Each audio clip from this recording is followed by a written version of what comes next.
Hello दोस्तों, welcome back. ओम नमः शिवाय। तो आज एक इंटरेस्टिंग टॉपिक पे बात करूंगा जो कि है अरेंज मैरिज।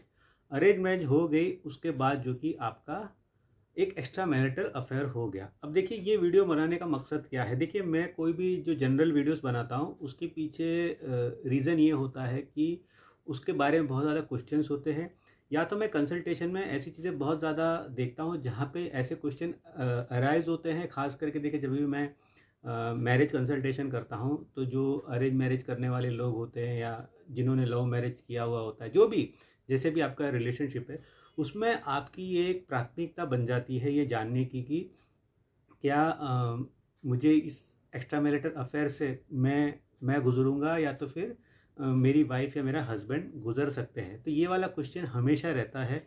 तो 95% टाइम जब मैरिज की चीज़ें होती है तो उसमें ये वाले क्वेश्चंस आते ही हैं।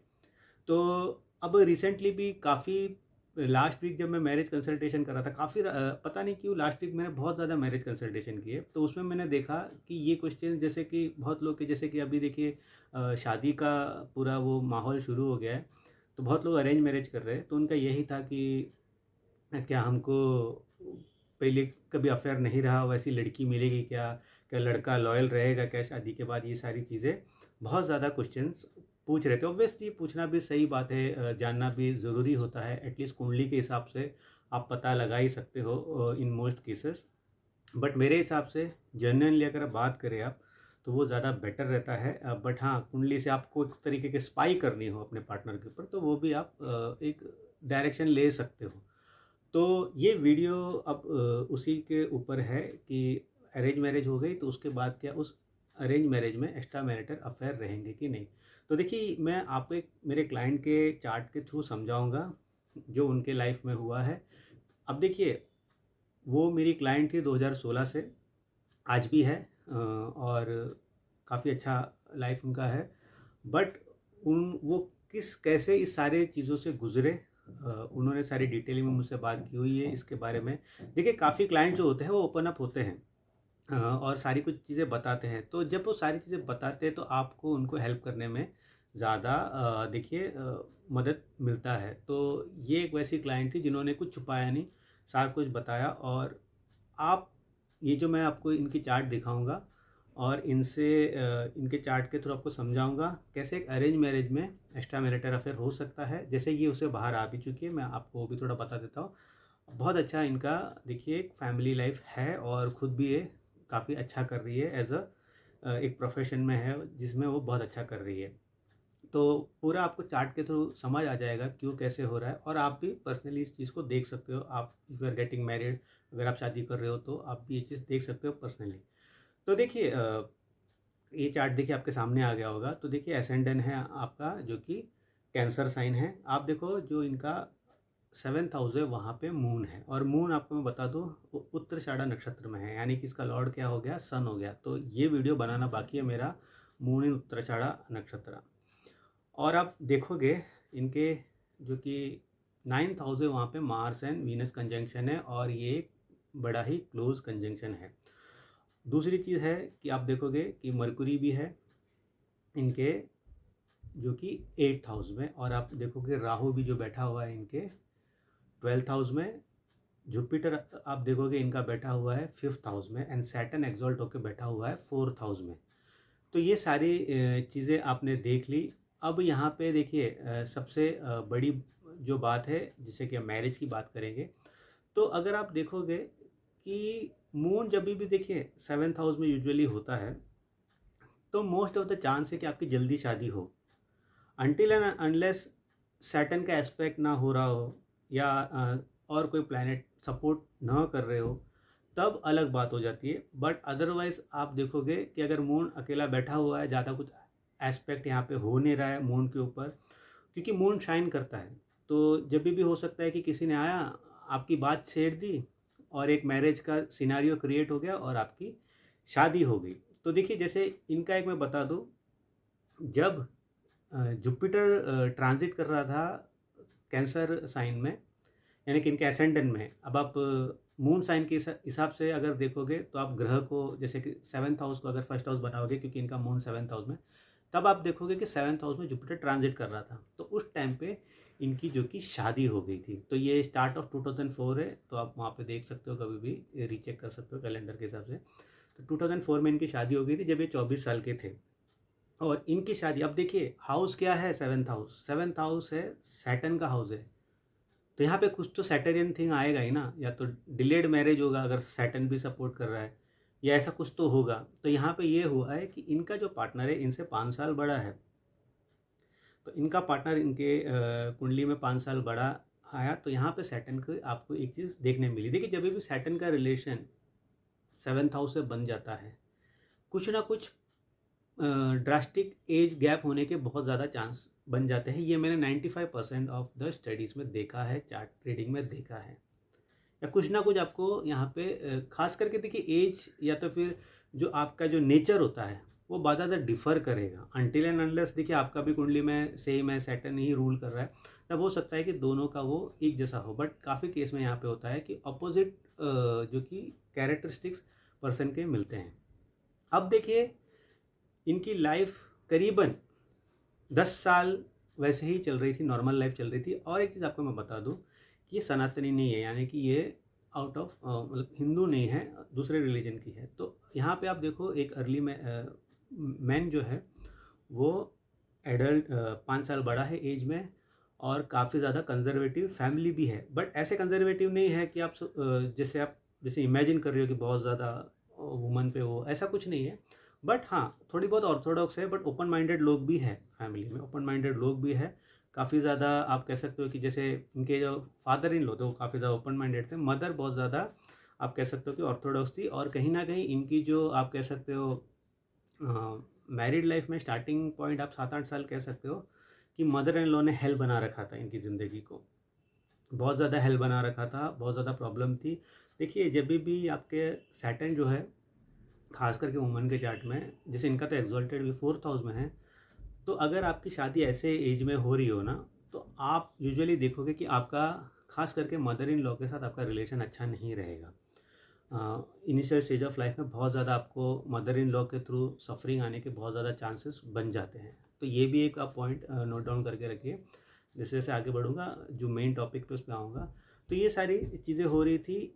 तो यही था कि एक नॉर्मल हाउसवाइफ की ज़िंदगी हो रही थी। अब कुछ साल बाद क्या हुआ, अब ये सारा जब चल रहा था तो इनकी राहु की महादशा शुरू हो चुकी थी।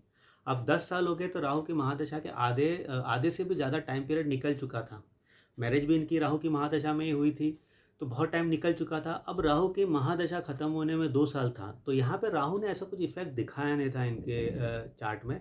बट ये था कि इनकी लाइफ बहुत ज़्यादा स्ट्रेन और इनसिक्योर रहती थी बिकॉज ऑफ घर में वो सारी चीज़ें थी। मदर इन लॉ का भी जो प्रेशर था बहुत ज़्यादा चल रहा था। अब जैसे देखिए सोशल मीडिया ग्रो हुआ, सारा कुछ हुआ, तो इनका एक, अब देखिए लड़के के साथ ऑनलाइन अफेयर शुरू हो गया। अब ये जो लड़का था ये इनके आप कह सकते हो कि इनसे एज में थोड़ा छोटा था। आप कह लो 1 साल छोटा था इनके एज में, और इनका अफेयर शुरू हो गया। बातों बातों में जो भी है जैसा था, ऑनलाइन अफेयर होते होते ये अफेयर एक आप कह सकते हो अब उसने एक्स्ट्रा मैरिटल अफेयर के पूरे उसमें चला गया, यानी कि एक रिलेशन आपका पूरा बन रहा था। आप मर्डर मूवी अगर आपको याद हो, इमरान हाशमी और जो मल्लिका शेरावत वाला जो था, वो पैशन वहाँ पे जनरेट हो गया। मतलब यही चल रहा था उनकी ज़िंदगी में। और पर्सन जो कि आप कह सकते हो कि इसमें पूरी तरीके से अब इंडल्ज हो गया था कि मैरिड लाइफ में वो जैसे ही हस्बैंड चले जाते थे जो भी था, इनका ये शुरू हो गया था। मतलब कि एक कॉन्ट्राडिक्ट पर्सन वो बन चुकी थी और अपने लिए सारा कुछ कर रही थी। अब देखिए यहाँ पे क्यों ये चीज़ हो रही थी, मैं समझाता हूँ आपको। देखिए जब भी मार्स एंड वीनस कंजंक्ट होगा ना, आपके अंदर एक लव वाली फीलिंग हमेशा रहेगी, एक पैशन वाली फीलिंग हमेशा रहेगी। वो कब ट्रिगर होता है वो देखने वाली बात होगी। इसलिए कहते हैं कि जब भी देखिए मैं यूजुअली बोलता हूँ अगर आपका वीनस मार्स से अफेक्टेड है या कंजंक्ट है, लव मैरिज ज़्यादा बेटर रहता है। क्योंकि ये जो एक पैशन होता है ना, ये कब ट्रिगर हो जाए पता नहीं। अब उनकी तो अर्ली मैरिज हो गई थी, ओके, अर्ली मैरिज हो गई थी, इसमें ज़्यादा टाइम मिला नहीं। बट जब राहु था, राहु इंडिपेंडेंट प्लैनेट है, उसे कभी ना कभी अपना फ्रीडम है, उसे अपनी एक ज़िंदगी एंजॉय करनी है। तो जब उसे वो मौका मिला वो ज़्यादा एंजॉय करने लगा, वो मतलब हद से बाहर चला गया। राहु क्या होता है कि लिमिटेशन को ख़त्म कर देना। अब इसमें सिर्फ राहु के महादशा से ये नहीं हो रहा है, राहु का जो एस्पेक्ट हो रहा है वो भी आपको देखना बहुत ज़रूरी है। राहु का 9th एस्पेक्ट आपके जो कि मरकुरी साइन में, मरकुरी के ऊपर हो रहा है, यानी कि 8th हाउस में जो मरकुरी बैठा ना उसके ऊपर हो रहा है। तो जब ऐसा होता है ना, जब मरकुरी को राहु का सपोर्ट मिल जाता है, पर्सन गलत करने के टाइम बहुत टाइम पे नहीं सोचता है, उससे सही गलत का नहीं होता है। मरकुरी एक्शन होता है, राहु माइंड होता है, राहु को वो हाथ चाहिए, वो पैर चाहिए जो एक्शन कर सके, और उसके लिए वो मरकुरी हो जाता है। और देखिए मरकुरी भी 8th हाउस में है, सीक्रेटली कोई चीज़ को कर लेना, पता भी नहीं चलना, तो ये वाली चीज़ हो जाती है। तो अब अगर आप मेन के हिसाब से देखो, उसे तो एकदम प्योर वुमन मिली थी, ठीक है। ऐसे आप में से बहुत सारे लोग होंगे, इसका मैं रेमेडी भी दूंगा कि आप लोग की ज़िंदगी में ऐसा नहीं होने का, एंड ऑफ द वीडियो में मैं आपको रेमेडी भी दूंगा। तो यहाँ पे ये चीज़ हो गई थी, और ऑब्वियसली मैं जनरल रेमेडी दूंगा, मतलब कि नॉर्मल रेमेडी दूंगा। आप ये मत सोचिए कि मैं तंत्र मंत्र ऐसा कुछ देने वाला हूँ। तो ये चीज़ हो गई थी, तो ये था कि ये होगा ही होगा, ये होना ही। ट्रिगर पॉइंट क्या है, अगर हस्बैंड ने क्या नहीं किया होता तो मैं आपको बताऊंगा। Husband is a good person, जो रिस्पॉन्सिबिलिटी है सारा कुछ कर रहा है, इनके बच्चा भी है, इनका बच्चा भी था। उसके बाद आप अगर मर्डर जो मूवी थी, इसलिए मैं कह रहा हूँ कि उनकी मूवी, उनकी जब मैंने स्टोरी सुना मेरे माइंड में मर्डर मूवी चल रही थी, क्योंकि एग्जैक्टली सारी चीज़ें वैसे ही चल रही थी। बाद में जैसे ही अभी रिलेशन ख़त्म भी होता है, कैसे ख़त्म हो रहा है, जैसे ही जुपिटर की महादशा में 1 महीना बाकी था, इन्हें ऐसा लगा कि शायद मैं गलत कर रही हूँ, शायद मुझे ये सारी चीज़ें नहीं करनी चाहिए। कि क्यों? क्योंकि जुपिटर देखिए जब भी उसकी महादशा शुरू होती है या ट्रांजिट होता है, तो आप हमेशा याद रखिए उसका इफेक्ट या तो जुपिटर या सैटर्न भी, या तो किसी किसी की कुंडली में 2-3 महीने पहले ही दिखने लग जाता है, या तो फिर 2-3 महीने बाद दिखने लग जाता है। इसलिए सडनली जब महादशा चेंज होता है तो हम कभी कभी लगता है कि अरे ये क्या हो रहा है, कुछ चेंज हुआ नहीं। ये वो लोग बोलते हैं टाइम लगता है, बड़े प्लैनेट्स का ट्रांजिट में टाइम लगता है। इवन वीनस में भी देखा गया है, वीनस में कभी कभी केतु के टाइम पे ही अच्छे इफेक्ट्स देखने लग जाते हैं वीनस के। अगर बहुत लोग आइसोलेटेड है, उनको रिलेशनशिप में वीनस केतु के टाइम पे ही रिलेशनशिप मिल जाता है। तो ये चीज़ें आपको ध्यान रखनी चाहिए। तो यहाँ पे जुपिटर जो कि इनके 5th हाउस में था, वहाँ पे स्कॉर्पियन साइन में था, जो ट्रांसफॉर्मेशन मांग रहा था, आत्मा को ट्रांसफॉर्म होने बोल रहा था कि तुम क्या कर रही हो। वो ट्रांसफॉर्म होती है वहाँ से, वो काफ़ी ज़्यादा स्पिरिचुअल हो जाती है। और जैसे जैसे जुपिटर की महादशा आती है, वो धीमे धीमे करके वो रिलेशनशिप को अपने आप ही ख़त्म कर देती है। अब उनके लिए एक बात अच्छी थी कि जो सामने वाला पर्सन भी था वो काफ़ी अंडरस्टैंडिंग था, जिसने इस चीज़ को समझा और उसने भी अपने आप को विड्रॉ कर लिया। अब और एक चीज़ मैं बताता हूँ, इनकी कुंडली में ये जो मार्स एंड वीनस कंजंक्शन है ना 9th हाउस में, इनके बचपन में इनके साथ इनके ही फैमिली के किसी मेंबर ने सेक्सुअल अब्यूज़ की कोशिश की थी। इन्होंने कैसे कैसे, आप कह सकते हो एक तरीके से जो आर चीज़ होने वाली थी वो होते होते वो बच गई। उन्होंने कैसे कैसे अपने आप को वहाँ से बचाया और निकल गई। तो इसीलिए वुमन के चार्ट में जब भी मार्स एंड वीनस कंजंक्शन होता है, मैं हमेशा बोलता हूँ जो भी डॉटर्स है, जो भी फादर देख रहे हैं ना, अब हमेशा केयरफुल रहिए। खास करके आपकी लड़की के कुंडली में ये चीज़ है, खास करके 3rd हाउस में इट्स वेरी डेंजरस। मैंने इतने चार्ट्स देखे हैं कि ये चीज़ खास करके जब भी लड़की के चार्ट में ये होता है ना, खास करके आपके घर वाले ही कोई ना कोई इस चीज़ को अंजाम देने की कोशिश करते हैं, जो एक ट्रॉमा बन सकता है। और ये लेडी का भी यही था कि इनको एक ट्रॉमा हो गया था, जिस वजह से इन्होंने सोचा कि जब भी शादी अगर कोई अच्छे पर्सन से अगर मेरी हो जाती है, घर वाले देखते मैं तुरंत शादी कर लूँगी। बिकॉज उनको इनसिक्योरिटी हो गई थी कि यार घर पे है, घर पे कौन अपना है कौन पराया है पता नहीं। तो ये सारी चीज़ें आपको ध्यान रखनी चाहिए। तो ये थोड़ा मैंने आपको बता दिया जब ये चार्ट डिस्कशन हो रहा है। तो ये वीडियो बनाने का मकसद क्या था? वीडियो बनाने का मकसद ये था कि मैरिज हमेशा एक जुआ होता है। मैरिज में आप हो सकता है कि एक बहुत जेन्युइन पार्टनर को मैरिज करो, बट उस मैरिज में आप उस मैरिज को कैसे लेके चलते हो, क्या आप पार्टनर के बारे में सोचते हो, उनके बारे में आपने सारा कुछ लेखा जोखा किया हुआ है कि उनकी हैप्पीनेस, उनकी फ्रीडम। देखिए कुछ भी हो, सबसे बड़ी जो सबसे हम बोलते हैं ना प्राइसलेस जो चीज़ होती है ना इंसान के लिए, वो उसका फ्रीडम होता है। क्यों पूरी दुनिया फ्रीडम 15 अगस्त को इतना ज़ोरों शोरों से बनाया जाता है या 4 जुलाई को बनाया जाता है? क्योंकि उस दिन हम आज़ाद हुए रहते हैं। आज़ादी से बड़ी कोई चीज़ नहीं होती है। और अगर रिलेशनशिप में वो नहीं रहे ना, तो फिर वो गलत टर्न ले लेती है। अब मैं इनको कैसे कंसल्टेशन में हेल्प, जैसे ये मुझे कहते हैं, बट मुझे लगता है कि अगर आपको सही होना है या आपकी ज़िंदगी में कोई टर्न अराउंड होना है, वो आपके थ्रू ही हो सकता है, वो आप ही कर सकते हो। मैं सिर्फ जैसे कि इनके कुंडली में मैं इनको ऐसा गाइड कर सकता हूँ। और जैसे इनकी देखिए, एस्ट्रोलॉजी को स्कॉर्पियन साइन से देखा, 8th हाउस है, जुपिटर वहाँ पे है, तो उनको मैं उसी टाइम पे मिला था, तो उनको मैंने ये बोला था, मैंने इनको क्या एडवाइस किया था कि जब ये इस चीज़ से बाहर निकलने की कोशिश कर रहे थे, तो मैंने उनको ये कहा था, पहली बात तो ये रिलेशन हमेशा के लिए चलेगा नहीं। दूसरी चीज़ है कि उन्होंने, क्योंकि तब तक तो उन्होंने ब्रेकअप का मन बना लिया था, वो अगर वो कर ही लेते ब्रेकअप। मैंने इनको बोला था, आप अपनी इंडिविजुअलिटी, आपको कभी कुछ बनना है, आपने ये सोचा है? तो उन्होंने बोला हाँ मुझे ये फलाना करना था। तो मैंने उनसे कहा था कि आपने अपने हस्बैंड से कभी इस बारे में बोला नहीं है? तो उन्होंने बोला कि कभी मैंने ऐसा डिस्कशन किया नहीं, मैंने अपने मन की बात कभी रखी नहीं। तो मैंने बोला आप पूछ के देखो उनको, आप पूछ के देखें उनको। तो उन्होंने पूछा, तो उसके हस्बैंड ने बोला तुझे जो चाहिए कर ले। अब इस रिलेशनशिप में क्या था, ओपननेस नहीं था, वो अपनी जिम्मेदारी निभा रहा था, ये अपनी जिम्मेदारी निभा रहे थे।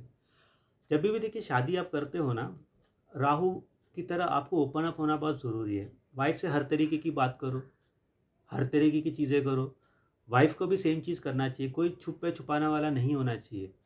इसलिए मैं देखिए, जैसे मैंने पहले कहा, जब भी मार्स वीनस कंजंक्शन हो, एक लव मैरिज सही रहता है, उसमें ओपन अप चीज़ें बहुत रहती है। राहु का जब भी 7वें घर से रिलेशन बन जाता है, या आप राहु के ग्रह, मतलब कि आपका मून राहु में है या वीनस राहु में है, हमेशा अपने पार्टनर से ना हर चीज़ें डिस्कस किया करो। और उनके लिए, आप जैसे लोगों के लिए लव मैरिज ज़्यादा इफेक्टिव रहता है। एंड ऑब्वियसली जो कि आपका 7th हाउस भी देखना चाहिए कि वो कितना जाके शादी में ये होता है। बट ऐसे सिनारियों में जितना आप ओपन अप हो सकते हो उतना अच्छे हो। जब उन्होंने देखा कि उनके हस्बैंड बहुत अच्छे थे, उनको हर चीज़ में सपोर्ट कर रहे थे, जब उनको मैंने बोला कि आप हर चीज़ों की बात करो, आपको जो फिजिकल प्लेजर जो चाहिए, या तो फिर उनको जो चाहिए, आपको घूमना फिर जो भी है, आपके डिज़ायर को उनको बताओ। उनके हस्बैंड को सारी चीज़ें पता है, वो सारी चीज़ें करने लगे।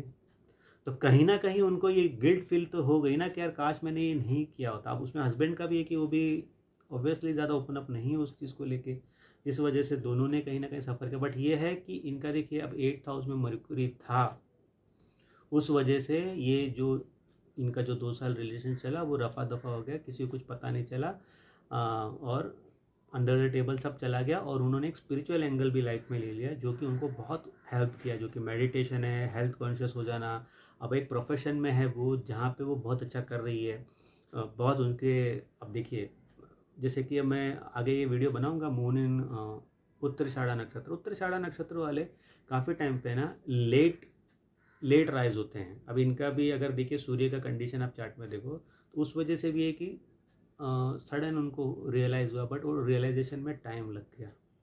अगर यही सूर्य इनका अगर 10th हाउस में रहता तो ये 20s में ही कुछ बड़ा कर लेती। बट देखिए, सबका अपना अपना चार्ट, अपनी अपनी किस्मत होती है। तो देखिए, जब भी करियर में कुछ करना हो, जब जागे तब सवेरा वाला सिचुएशन हो जाता है। तो इनका भी वही था। आज बहुत अच्छा लाइफ है, फैमिली वाइज, सब वाइज। अभी भी वो करियर वाइज होता है या ईयरली वाइज होता है, वैसे कंसल्ट करते हैं, एंड बहुत हैप्पी रहते हैं। वो फ़ोन करते हैं, बात करते हैं, बहुत हैप्पी फीलिंग होती है कि यू कैन रियलाइज है कि काफ़ी टाइम पे कोई भी एस्ट्रोलॉजर हो जाए। जैसे मैं अपना पर्सनल एक्सपीरियंस बताता हूँ कि मैं, सामने वाला जब बात करता है ना, मैं एनालाइज कर लेता हूँ कि एक्चुअल में क्या चल रहा है। मैं आपको एक एग्जांपल देता हूँ। 2 वीक पहले एक पर्सन ने मेरे से कंसल्ट किया। वो 2 अलग बंदे की बात कर रहा था, मुझे पता था कि वो बंदा वही है, वही है। वो एडमिट नहीं करना चाह रहा था, मुझे पता था वही है। बट जब तक आप नहीं बोलेंगे, मैं आपको क्यों वो चीज़ पूछूं। वो जो तीसरा बंदा वो बना हुआ था, एक्चुअल में वो बंदा वही था। एक इतने टाइम का देखिए मेरे को एक्सपीरियंस है, मैं जस्ट सेंस कर लेता हूँ कि यार आपकी ज़िंदगी में हो क्या रहा है, और आप ही वो पर्सन हो। तो एस्ट्रोलॉजी में जब भी आप कंसल्टेशन लेते हो किसी भी एस्ट्रोलॉजर से, पहली बार तो देखिए ओपन अप हो जाइए। जब आप ओपन अप होते हो ना, बहुत सारी चीज़ें आपको हेल्प होती है वो एस्ट्रोलॉजर को आपको हेल्प करने में। बाकी चीज़ें तो देखिए कुंडली से काफ़ी चीज़ें पता चल जाती है कि आप कितनी सच्चाई क्या है। अब सारे लोग ये सोच रहे होंगे कि यार ये वुमन के ऊपर तो चार्ट इसने बना दिया, खास करके जो वुमन देख रहे हैं। मैं मेन के ऊपर भी बनाऊंगा चार्ट, आपको ये समझाने की कोशिश करूँगा कि कहाँ पे मेन का भी ट्रिगर पॉइंट होता है, और कब आपको सतर्क हो जाना चाहिए। ये सारी चीज़ें भी मैं आपको ज़रूर मेन के चार्ट के ऊपर से भी बताऊँगा। बट ये आप देखिए, एक्चुअल में तो दोनों को ही काम आ जाएगा वीडियो, बट आप एज अ वुमन हिसाब से भी इसको देख सकते हैं। तो होपफुली ये वीडियो अच्छा रहा होगा। हाँ, तो आई थिंक मैंने बोल दिया है, रेमेडी ये था कि ओपन अप होके बी ओपन अप हो जाइए, ब्रॉड माइंडेड रहिए रिलेशनशिप में। ऐसा अगर आप कुंडली में देखते हो ना, ब्रॉड माइंडेड होना ही सेफ्टी बनाता है। क्योंकि देखिए, जो सच्चा पर्सन होता है या अच्छा पर्सन होता है ना, उसके माइंड में ये सारी चीज़ें नहीं आती बहुत टाइम पे, बट उसके साथ उसका पार्टनर गेम कर लेगा। बट जब राहु की जो कलयुग में आप जी रहे हो, जो राहु का है, आपको थोड़ा बहुत राहु की तरह होना पड़ेगा ही। अब इसका मतलब ये नहीं कि आप स्पाई करने लग जाओ, और ओपन अप होकर आप बात करोगे ना, इससे ठीक होगी। वुमन हमेशा ओपन अप मैन को ही पसंद करती है, जो सारी चीज़ें करे, वो भले ही गाँव कूचे की हो, शहर की हो, एलिट क्लास की हो। क्लोज बंद डोर में आप रहोगे तो वुमन कभी भी अपने आप को एक्सप्रेस नहीं कर पाएगी, और वुमन जैसे ही सेफ महसूस करेगी वो सारा कुछ एक्सप्रेस कर देगी। तो होपफुली ये वीडियो आपके लिए हेल्पफुल रहा होगा। देखिए, अच्छा लगे तो ज़रूर सब्सक्राइब कीजिए और कमेंट भी लिखिए, और कंसल्ट करना है तो व्हाट्सअप नंबर तो है ही। तो अगले वीडियो तक मुझे इजाज़त दीजिए।